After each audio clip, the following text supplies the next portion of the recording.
Hello Pisces! Welcome dito sa aking channel, Kapalaran 888. Welcome guys! Alamin natin to ng messages, vibration, gabay para sa inyong lahat. Okay, general reading, so pwede kang makaresonate, gamitin mo yung intuition sa panonood.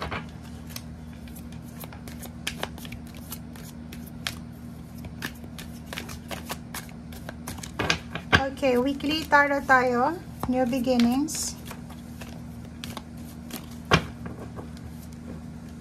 7. Okay, Pisces. So, eto ang mga possible messages na gustong ibigay sa inyo ng ating baraha. Okay? So, first card mo dito is New Beginnings, number 0. Sinasabi ng baraha sa'yo dito na may ibang Pisces na nandun sila sa parang emotion or energy na gusto nilang makapagsimula ng bagong buhay. So, first of all, nakikita natin dito yung healthy lifestyle. So, gusto yung simulan na magkaroon ng healthy living. Second is, gusto yung magkaroon ng healthy relationship. Third is yung gusto yung simulan ng fresh ang lahat sa buhay nyo. Okay? So, dito sa 0 to full, sinasabi ng baraha sa'yo na kailangan mo ng lakas loob dito. Like for example, kung ano man itong gusto mong simulan sa buhay, make sure na buo yung loob mo dito na gawin ko ano yung nararapat para sa'yo. Number 7, patience and planning. So, nakikita natin dito guys na kailangan mo rin ng pasensya. Kailangan mo ng pasensya habang ikaw ay nagpaplano. Kailangan mo rin ng pagpaplano habang ikaw ay naghihintay sa kung ano man ito na success or victory na hinihintay mo. And dito din sa barahan nito, sinasabi na may mga hinihintay kayong partnership, collaboration, recognition, rewards, awards, victory, success, or kano pa man ang posibleng dumating sa inyo. So, atong partnership na to in alliances is pwedeng negosyo siya, partnership sa negosyo, or partnership sa relationship. Atong recognition and rewards, pwedeng appreciation ng family members, recognition from your work, or pwedeng reward sa school, or pwedeng sa komunidad. So, sinasabi ng baraha sa'yo dito na may sisimulan ka or may kailangan kang planuhin tungkol sa yung trabaho, negosyo, or sa lahat ng area sa buhay mo. Okay? So, yun.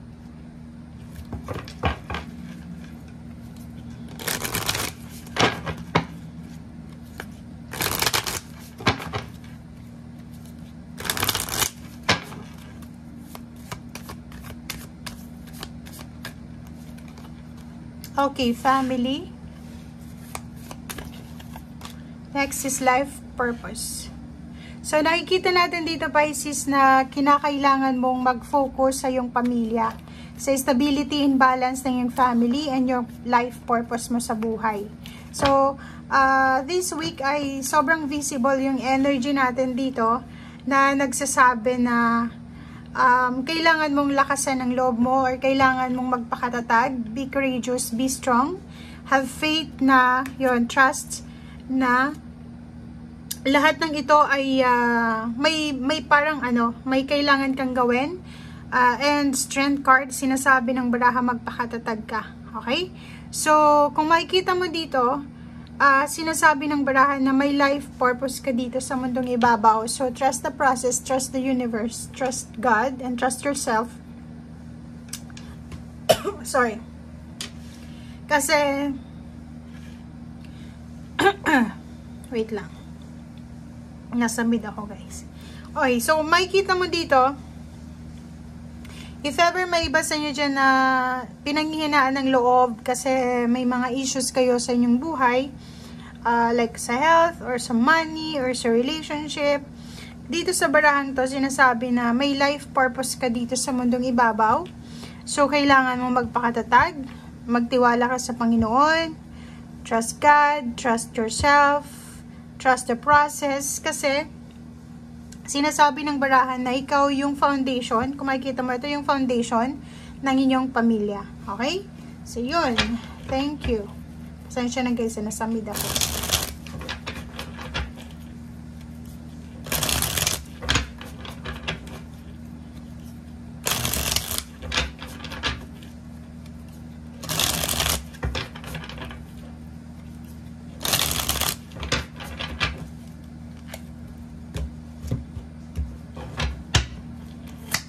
Okay, first card dito is meron kang Queen of Pentacles.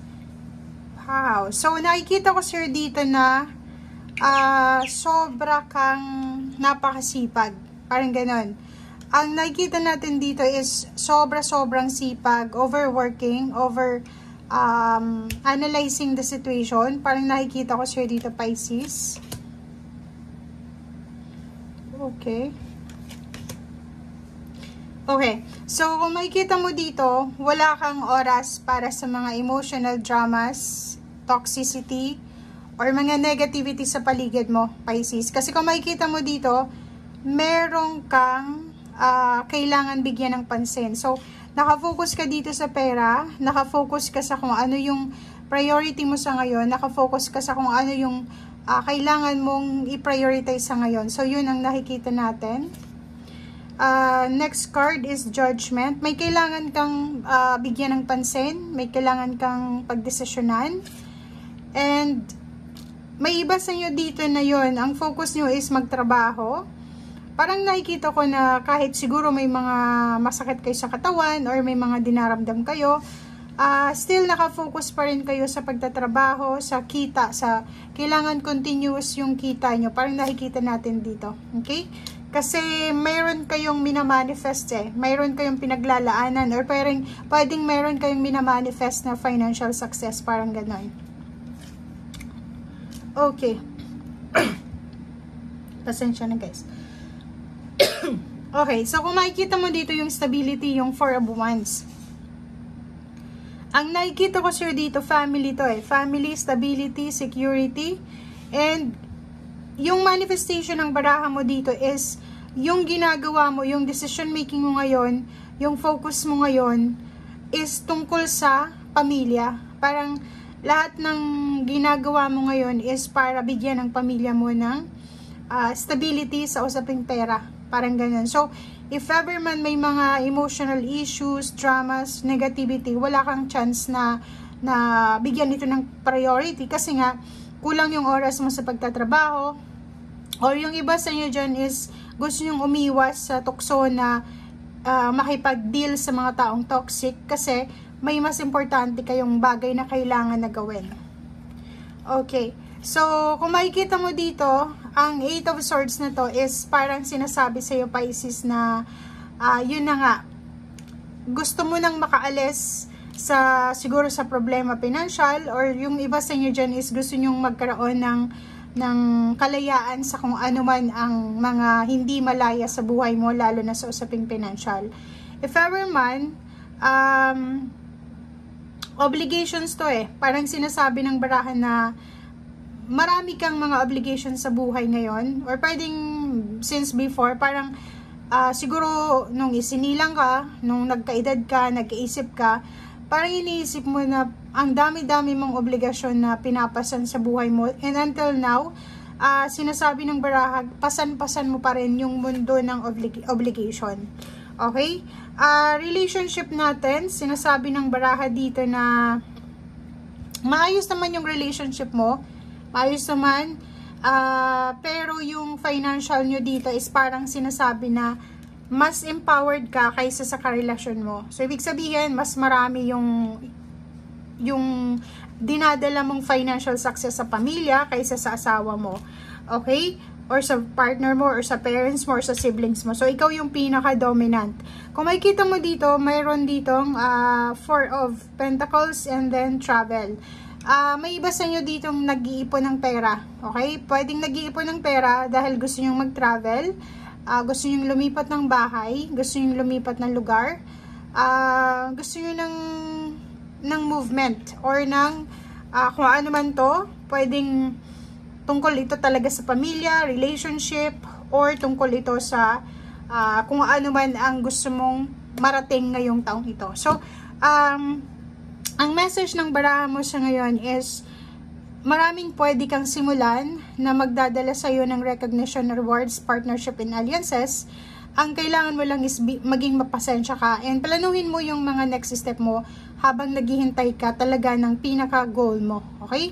And be strong, be courageous for your family, and may life purpose ka dito sa mundo kung bakit nandito ka. So, wag mong i-underestimate yung kakayahan mo dahil parang isang malaking ungratefulness sa ating Panginoon. Kasi nga nandito yung life purpose na sinasabi na malaking bagay yung pagkatao mo dito sa mundong ito. Okay? Thank you guys. Bye!